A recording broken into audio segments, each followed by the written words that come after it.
This is where the fun begins. Hello there. How's it going? Hey everyone, Harbitor Reviews here, and today I'm bringing you a look at the Star Wars The Black Series, Padawan Jecki Lon from the Acolyte. I really love this character. Spoiler alert, she ends in tragedy. It absolutely devastated me watching that episode. Some of the most brutal Star Wars I have seen in a long time. But don't worry, this show is absolute woke garbage cringe. Can't be watched. Absolutely not viewable.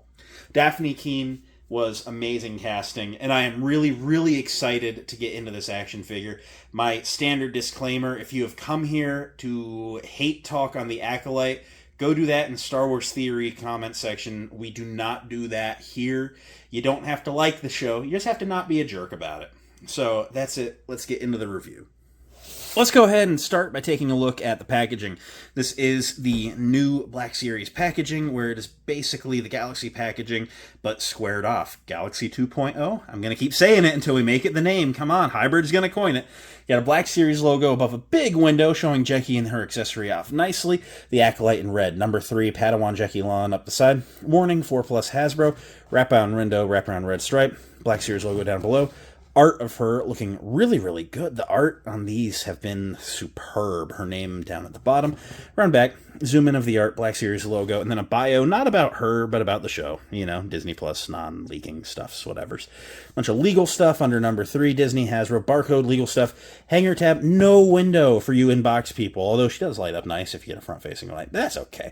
We're going to open her. Let's open her up and see what we're getting here. Alright, here's Jecki out of the packaging. As always, let's take a look at her accessories first.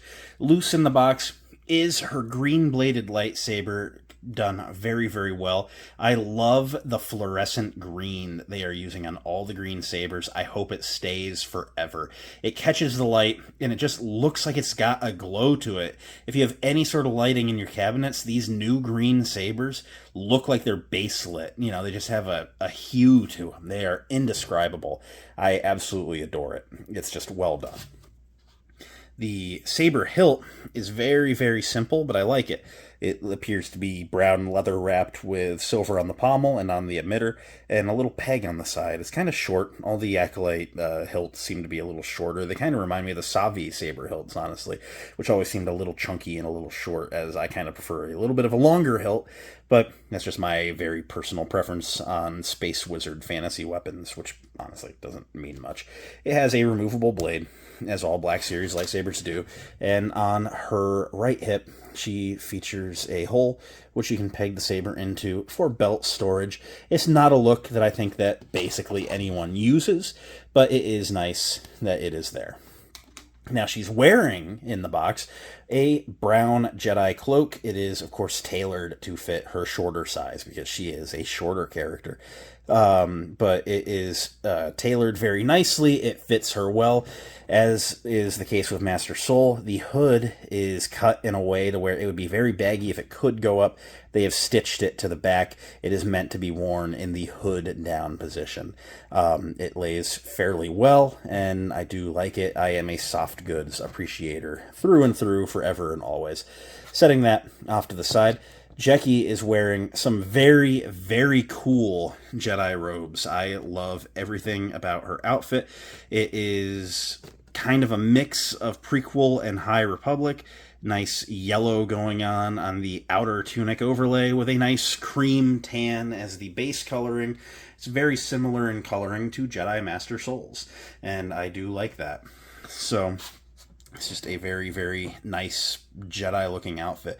We've been asking for Jedi characters for a long time. The Acolyte is delivering. I love this.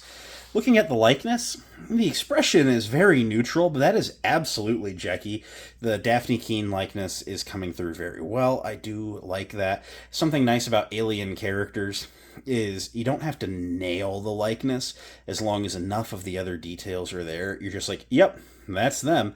So you do have her little horns poking through the hair in the front. It's a kind of a short, shaggy, like, I don't know what style it is, but it's almost like a mullet, really. But it's a nice white color. Seems to have just a hint of a wash to it. or maybe that's just the lighting. I think it's just a very, very subtle wash, though. Really shows the texture. And, of course, her very light gray, white skin is very eye-catching as well. I love that we're getting alien main characters. This is so cool. The white skin goes down to the hands. On the back of the hands, there's a little bit of a yellow, the little green-gray splotches like on her temples. Just a really, really cool design. And I love this. Her belt is also really, really nice. It has like a forest green base with a light brown belt with a dark brown belt, over top of that. It's like a 4-layer belt with a really cool gold buckle. There's some little pouches and attachments, and there's a little peg hole again, and just really, really cool. No separate flappies in the back. It's just one big flappy in the back, so that's okay. You see, these are the separate flappies. Really nice stuff going on here. Just through and through, I do really like this. Something, I'll say, no figures without a flaw. And something that has happened here that I hate on Jedi figures when it happens is they have sculpted this wrist cuff of the sleeve and then put the hand very deep in there. And what that does is it makes it so that when you hinge it as far forward as you can for her to hold her saber, you have to basically have her hold it by the pommel. And that's the best pointing she can do. She's not going to be pointing this thing at anyone. And if you saw her versus the Darksider in the show, you know that she is a menace with this thing. She is insane. And I just wish that I could do a little bit more pointing in some of the saber poses. You can still get her in some fun ones, though. Speaking of posing, though, let's run through the articulation. She has basically all the modern stuff you would expect with the double-jointed ball neck, allowing her to look that far up and that far down, side to side, and a bunch of pivot. Her arms come up to a T-pose where there is a deep butterfly joint, 360 at the shoulders, single-jointed elbows go way past 90 and then swivel, 360 at the wrists, and then both wrists hinge up and down. No, I'm sorry. Left one hinges in and out, and the right one hinges up and down. Again, they're so buried in the sleeves that you can't really use it for much anyway. Mid-torso ball joint allows her to crunch that far forward, that far back, swivel, and some side to side. Her legs can kick out basically all the way into a splits. They can kick that far forward, not much back. There's no upper thigh cut. It's just a ball joint, which you can actually pivot on the ball joint a little bit. That's okay, because the single jointed knees, which go past 90 degrees, swivel at the knee. So that's kind of your leg rotation. And then it's somewhat redundant, because in the knee swivel, she also has a boot cut.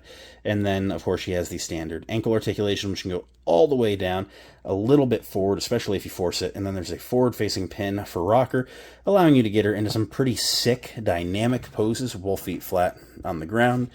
To do some size comparisons, here she is next to her master, Sol. Here she is next to Sol's former Padawan, Osha. I really loved their chemistry in this show, too, by the way. The budding friendship was tragically cut short. And then here is a Phase 1 clone trooper, just to show you a standard 6-inch tall figure. Give you an idea of scale here. Obviously, she is short. She is shorter than everyone here other than Osha. I feel that's fair. So, at the end of the day, what do I think of Padawan Jecki Lon? Such a fun figure. I love the character in the show. I am super happy to add her to the collection. Just a great pickup, really well sculpted, great articulation, great likeness. Come on. That's going to be the theme of these Acolyte figures, by the way. I think that this is a pretty bulletproof wave. But, yeah, it's just a really fun figure, something that I'm super happy to have. And I think you'll be happy if you add it to your collection, too. That's kind of just where I'm at. I mean, I can keep complimenting it over and over on loop with the same words, or I could get to work on the next video, and I'm really excited for the next one. So I'm going to go get to work on that. Thank you so much for watching. It means a lot that you did. If you enjoyed, you should leave a like, comment, subscribe, all the end of video stuff. You know the drill. I will catch you next time. Until then, may the Force be with each and every one of you, and goodbye.